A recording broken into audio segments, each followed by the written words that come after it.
The reflection room. There is an old wing in the Fernwell Sanatorium that has not been touched in decades. Locals say it was sealed off after a patient vanished inside room 616 in 1963. The authorities claimed he escaped. But those who worked the night shift spoke differently, of mirrors that whispered, reflections that moved on their own, and a janitor who went mad after mopping up blood that was not there.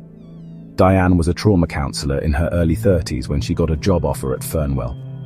She had heard the stories, of course. Everyone had. But after her divorce, she needed a fresh start, and the sanatorium had recently reopened the abandoned wing for historical rehabilitation therapy, whatever that meant. She arrived on a rainy Monday morning.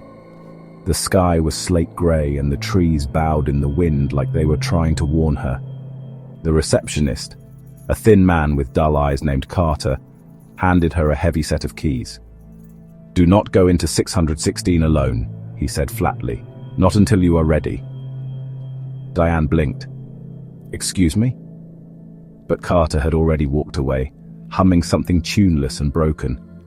Her first few days were uneventful. She met a handful of elderly patients who remembered the sanatorium's glory days, and a few who claimed they never left because the mirrors would not let them. That phrase stuck with her. On Thursday, Diane was reviewing old patient records and found a name scratched out in every document: James Aldrich, male 34.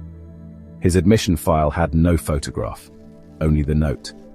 Admitted for delusions of self-erasure, claims his reflection is alive and hungry. Room 616. She should not have gone, but curiosity clawed at her. That night, Diane took the key and descended the east corridor, dust motes swirling in her flashlight's beam. Room 616 was at the very end, a door untouched by time, paint peeling like dead skin. She hesitated, then turned the key. Inside, the air was colder.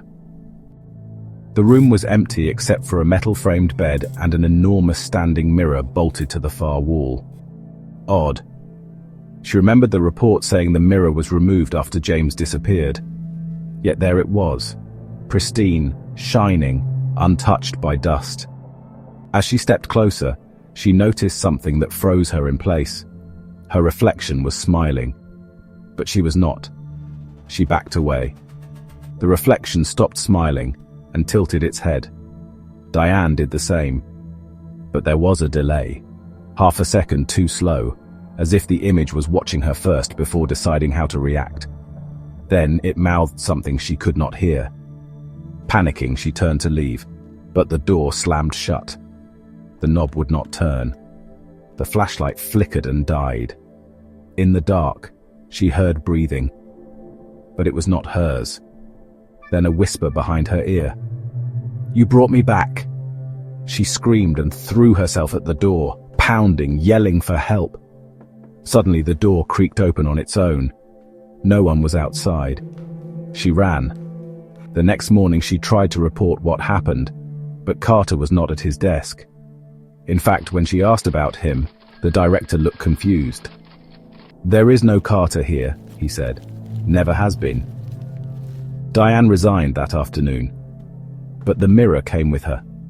She did not know how, maybe in the moving boxes, or maybe it just followed her. She first noticed it in her new apartment's bathroom. Her reflection blinked twice when she only blinked once. She got rid of the mirror the next day. Or she tried. She shattered it, burned the pieces, dumped them in different rivers across the state. But still, every reflective surface started acting strange. TV screens, black windows at night, even puddles. Always a delay. Always a smile.